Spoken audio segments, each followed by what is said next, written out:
Hi hello నమస్తే welcome back to my channel MMV Telugu channel. Hello my dear lovely family members and friends, మీరందరూ ఎలా ఉన్నారు? నేను చాలా బాగున్నాను.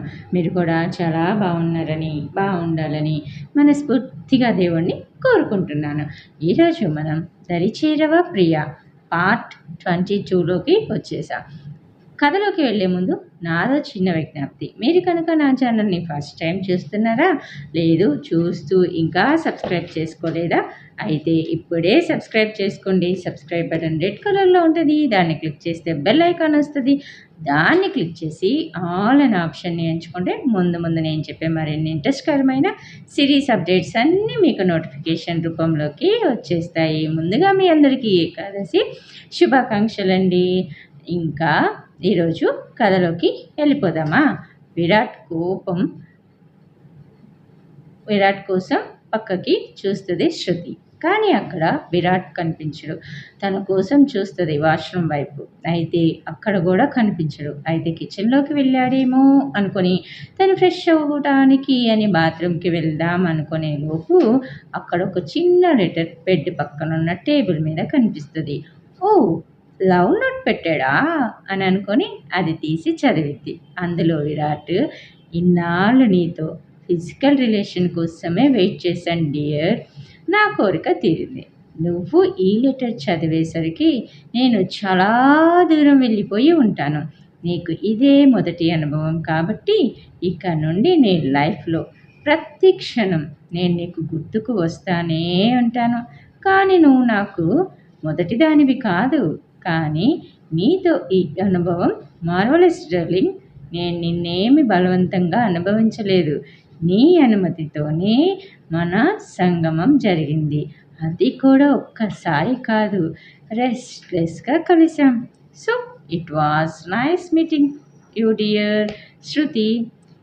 సరే, ఇక goodbye. Your love Virat అని ఉండటం చదివి శృతి ఆ పేపర్ని తన పిడికిలిలో బిగించి పట్టుకొని గట్టిగా ఏడుస్తుంది. ఎందుకంటే ఆమెకి తన గుండె పగిలిపోతుందేమో అనే ఫీల్ కలుగుతుంది. అప్పటిదాకా అణుచుకున్న కన్నీళ్ళు ఇంకా ఆగలేం అంటూ జలజలా కిందకి జారిపోతున్నాయి. శృతి అలా ఏడుస్తూనే, విరాట్, నేను నిన్ను ఎంత ప్రేమించానో నీకు తెలుసా, కానీ నువ్వు ఎలా నాకు ఇలా చేయగలిగావు అని అరిచింది ఏడుస్తూ. ఎలా చేశాను అని ఒక వాయిస్ వినిపించింది ఆమెకి. అప్పుడే నిద్రలోంచి లేచినట్టు కళ్ళు తెరిచి చూసింది. తనకి ఎదురుగా విరాట్ ఫేస్ని చూసి అతని అందమైన ఫేస్ని ఆమె చేతులతో తడిమి చూసింది.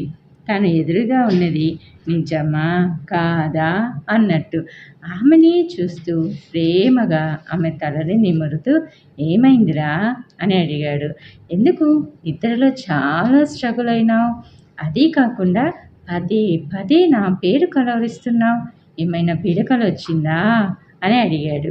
అందుకు శృతి కూడా అది కలనా, నేను నిజమా అనే కలను నిజము అని అనుకున్నాను అని అంది పైకి. నిజం అనుకొని నువ్వు భయపడే అంతగా ఉన్నా ఏం కల అది అని అడిగాడు. అందుకు శృతి సైలెంట్గా ఉంది అతని వైపు చూస్తూ. అయితే విరాట్కి ఏం జరిగిందో అర్థం కాలేదు.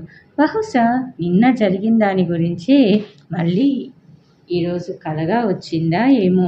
నేను తనని చూడకముందు అసలు ఏం జరిగిందో కనుక్కోవాలి అని అనుకుని, ఇంకా బేబీ ఫస్ట్ లేచి ఫ్రెష్ అవ్వరా, బ్రేక్ఫాస్ట్ చేద్దాం అని అన్నాడు. శృతి ఇంకా విరాట్ వైపే చూస్తూ ఉండటంతో, ఏంటి డార్లింగ్, నిన్నటి రాత్రి జరిగిన దానిని మళ్ళీ కనుకన్నావా? అంత నచ్చానా నీకు నైట్ అని కొంటెగా అడిగాడు. అలా అడుగుతున్నప్పుడు విరాట్ లిప్స్ వైపు చూసింది శృతి. అవి నవ్వినప్పుడు వంపు తిరిగి మరింత అందంగా అనిపించింది ఆమెకి. ఇంకంతలో విరాట్, ఓయ్ ఏంటి నేను అడుగుతుంటే పలకవే, సిగ్గా అని అడిగాడు. నో అని నచ్చావు నైట్ అని చిన్నగా అంది. అది విన్నా విరాట్, అయితే మరోసారి యుద్ధానికి సిద్ధమా అని అడిగాడు. శృతి సిగ్గుతో మెల్లికలు తిరుగుతూనే, అని అతని అమాంతం ఆమె మీదకి లాక్కుంది. అతను ముసిముసిగా నవ్వుతూనే ఆమె మీద ముద్దుల వర్షం కురిపించి మురిపించి మరిపిస్తూ ఆమెని మరలా తన సొంతం చేసుకొని అలానే ఆమెను ఎత్తుకొని బాత్రూంలోకి తీసుకెళ్ళి, ఇప్పుడు నీకే అభ్యంతరం లేదనుకుంటా అని అడిగాడు. ఏమిటి అన్నట్టు చూసింది. అదే కలిసి వాటర్ సేవ్ చేయటానికి అని అన్నాడు. నెక్స్ట్ ఇద్దరు కిచెన్లోకి వెళ్ళారు. విరాట్ ఆమెని తన ఒడిలో కూర్చోబెట్టుకొని తినిపిస్తూ తను తినేశాడు.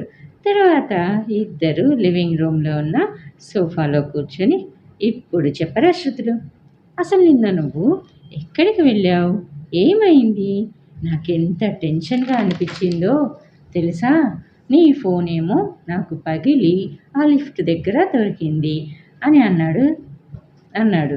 శృతి అవి ఏం వినిపించుకోవట్లేదు.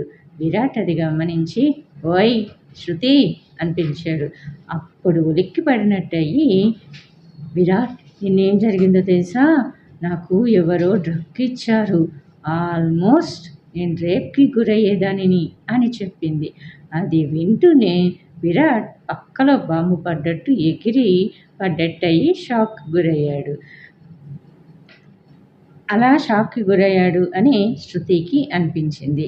విరాట్, ఏం మాట్లాడుతున్నావు శృతులు, నువ్వు సెన్స్లోనే ఉన్నావా, లేక ఇందాకొచ్చిన కళ గురించి చెప్తున్నావా అని అయ్యోమయంగా అడిగాడు శృతి వంక చూస్తూ.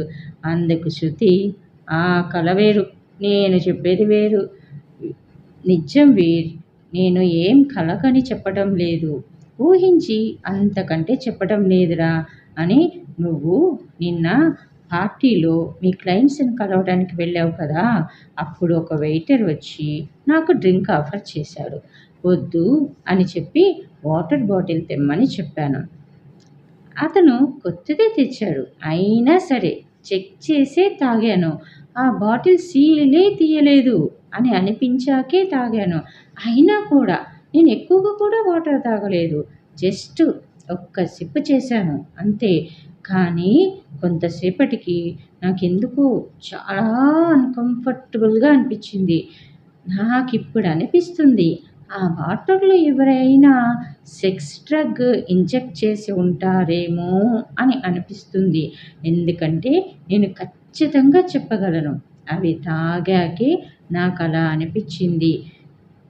సరే అని నీకోసం చూస్తే నువ్వేమో బిజీగా ఉన్నావు. సరేలే, రెస్ట్ రూమ్కి వెళ్ళొచ్చి నీకు మెసేజ్ కానీ ఫోన్ కానీ చేద్దాంలే, ఇంకా సెట్ అవ్వకపోతే అని అనుకున్నానా. నేను రెస్ట్ రూమ్కి వెళ్ళినప్పుడు అక్కడికి మొన్న మన ఇంటికి వచ్చిందే ఒక అమ్మాయి, ఆ అమ్మాయి నా వెనకాలే వచ్చి నా వంక క్రూరంగా చూస్తూ, ఈరోజు నువ్వు ఎలా తప్పించుకుంటావో నేను చూస్తాను అని అన్నది. తనేం మాట్లాడుతుందో నాకు అస్సలు అర్థం కాలేదు.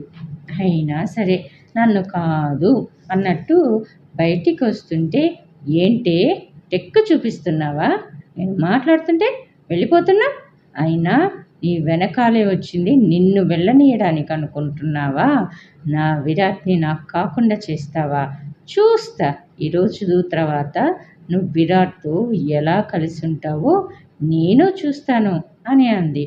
కానీ నాకు అవేమి పట్టనట్టే అనిపిస్తుంటే ఆ అమ్మాయి నా చేయి పట్టుకొని లాక్కొని వెళ్తుండగా నా ఫోన్ కింద పడిపోయింది.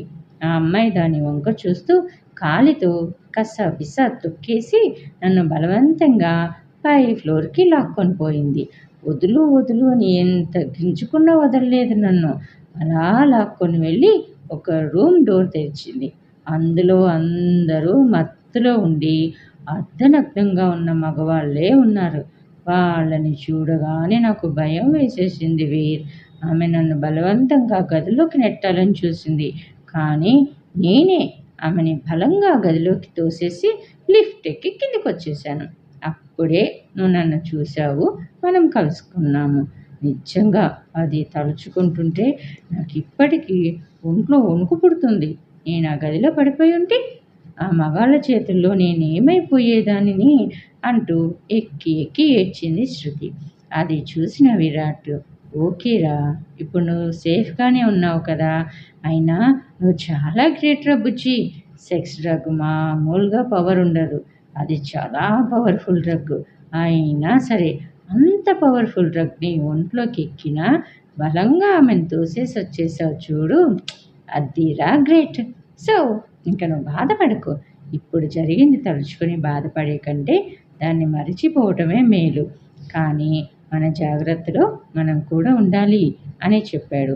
అవును వీర్, నువ్వు చెప్పింది నిజమే, కానీ నాకెందుకు ఈ పని ఆ అమ్మాయి ఒక్కతే చేసింది అని అనిపించటం లేదు అని అంది. అందుకు విరాట్, ఏంటి శృతి నువ్వనేది అని అన్నాడు. అంటే ఈ పని తను ఒక్కతే చేసే ఛాన్సే లేదు అని అంటున్నాను.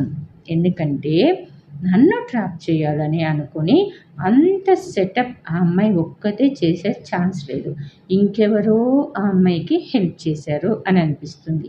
ఎందుకంటే తను నన్ను ఇక్కడే అంటే మన ఇంటి దగ్గరే చూసింది, మరెక్కడ మేము అంతకు ముందు కానీ ఆ తర్వాత కానీ కలుసుకోలేదు.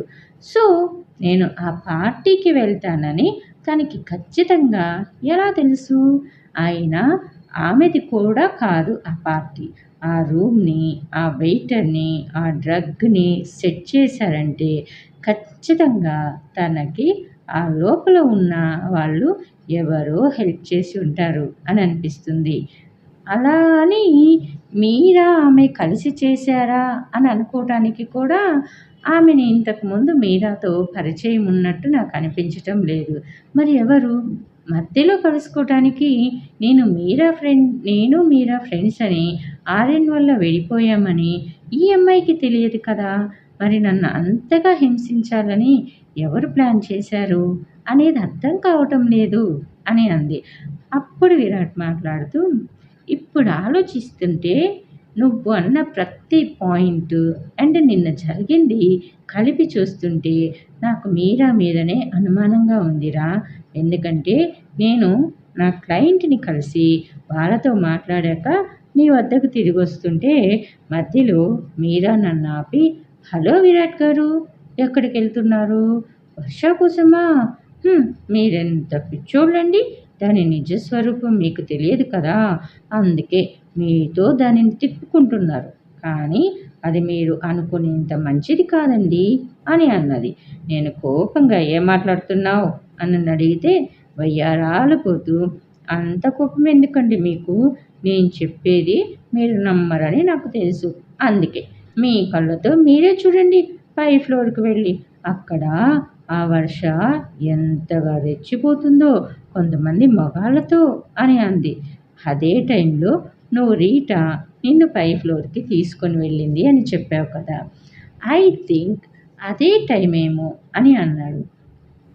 రీటానా అని ప్రశ్నార్థకంగా చూసింది విరాట్ వైపు శృతి. అవును, మన ఇంటికి వచ్చిన అమ్మాయి పేరు రీటా అని చెప్పాడు.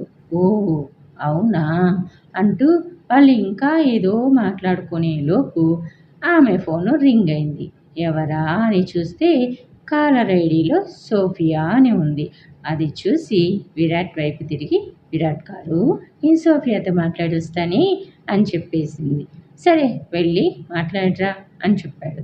శృతి అక్కడి నుండి తన రూమ్లోకి వెళ్ళి కాల్ పిక్ చేసి చేయగానే, ఓ అమ్మాయి అని కోపంగా వినిపించింది సోఫియా వాయిస్. ఏమైందే అంత కోపంగా ఉన్నావు అని అడిగింది శృతి కూల్గా. ఏమైందని అంత కూల్గా అడుగుతున్నావా? దగ్గరగా 1 వీక్ అయిపోయింది తమరు నన్ను వదిలేసి వెళ్ళి, కానీ తమరికి మాత్రం నేను గుర్తులేను కదా, అందుకే ఓ ఫోన్ కానీ ఓ మెసేజ్ కానీ చేయలేదు. నేనేమో నువ్వే చేస్తావులే, ఎందుకు నిన్ను డిస్టర్బ్ చేయాలి, అసలుకే కొత్తగా మీరు డేటింగ్ స్టార్ట్ చేశారు కదా అనుకొని నేను డిస్టర్బ్ చేయకుండా నువ్వు ఫోన్ చేస్తావని ఎదురు చూస్తుంటే ఎదురు చూసి విసుగొచ్చింది అండ్ డౌట్ కూడా వచ్చింది అని అంది అంతే కోపంగా. అందుకు శృతి, డౌటా? ఏం డౌటు అని అడిగింది. ఏం డౌట్నా? నువ్వు బ్రతికున్నావో లేక చచ్చిపోయావో అని, లేకుంటే ఏం ఫ్రెండ్వే నువ్వు, అసలు నీలాంటి ఫ్రెండ్స్ ఉంటారా ఎవరైనా ఎక్కడైనా కానీ? ప్లేసు మనుషులు మారిపోతే ఫ్రెండ్స్ని మర్చిపోవటమేనా అని గయ్యన లేచింది. అందుకు శృతి, సారీ సోఫీ, నేను ఈ కొన్ని డేస్లోనే చాలా పరిస్థితుల్ని ఎదుర్కొన్నాను. వాటి మధ్య నీకు కాల్ చేయాలి అన్న సంగతే మర్చిపోయాను. సారీరా. సరే, ఇప్పుడేం చేయాలో చెప్పు, నీకోసం ఏం చేయమంటావు, నీకేం కావాలి అని అడిగింది బుజ్జగించే రీతిలో. అందుకు సోఫియా కోపంగా, ఓహో, తమరిప్పుడు కోటీశ్వరుడితో జత కట్టావని నాకు లంచం ఇవ్వాలని చూస్తున్నావా అని అడిగింది. అందుకు శృతి, ఎహే ఆపు నీ ఓవర్ యాక్షన్, నేను ఆ ఉద్దేశంతో అనలేదు అని అంది.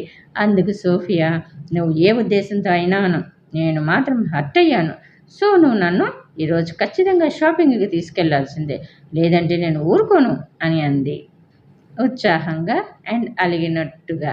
అందుకు శృతి, అవునా, కానీ నీకు అలాంటి ఇష్టం ఉండవు కదా పాపా అనేసి అంది. అయినా నువ్వు అలా కోరుకోవే అని అంది ఏడిపించినట్టు. ఇప్పుడు నా మనసు మార్చుకున్నాను కాబట్టి మన అపార్ట్మెంట్కి దగ్గరలో ఉన్న మాల్కి వెళ్దాం, అంతే, నువ్వు వస్తున్నావు, మనం షాపింగ్కి వెళ్తున్నాం, ఇంక నేనేమి వినను అంటూ కాల్ కట్ చేసింది. శృతి కూడా ముసిముసిగా నవ్వుకుంది మనసులో.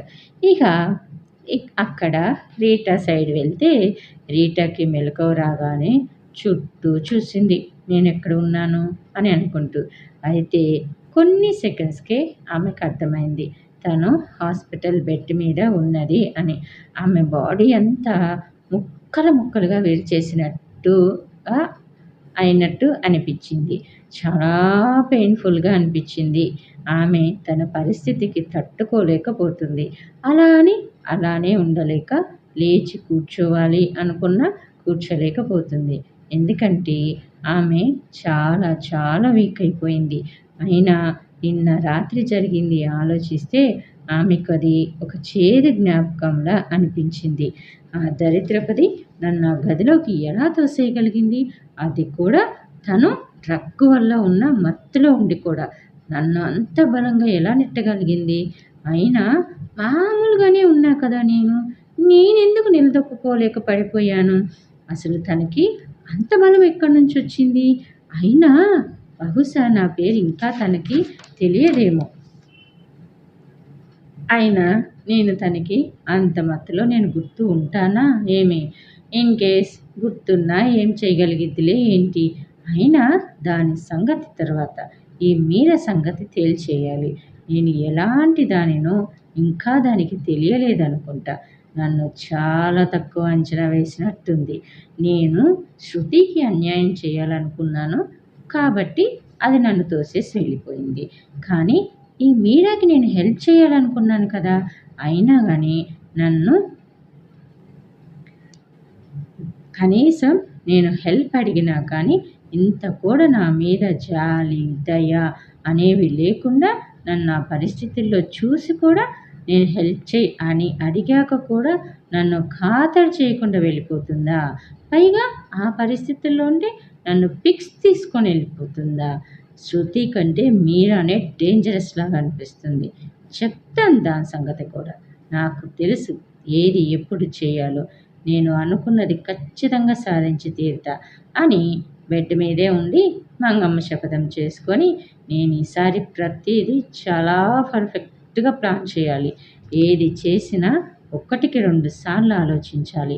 నేను అనుకున్నది సాధించాలి అంటే ముందు నేను తొందరగా కోలుకోవాలి. ముందు నేను తొందరగా రికవర్ అయ్యే దాని మీద దృష్టి పెట్టాలి. అప్పుడే నా పగ ప్రతీకారాలు తీరుతాయి అని అనుకుంది. తర్వాత ఏం జరిగింది అని తెలుసుకోవాలనుకుంటున్నారా? అయితే నెక్స్ట్ ఎపిసోడ్ వరకు వెయిట్ చేయండి. అలానే ఈరోజు పెళ్లి రోజులు పుట్టినరోజులు జరుపుకునే వాళ్ళందరికీ many more happy days of the day అండి.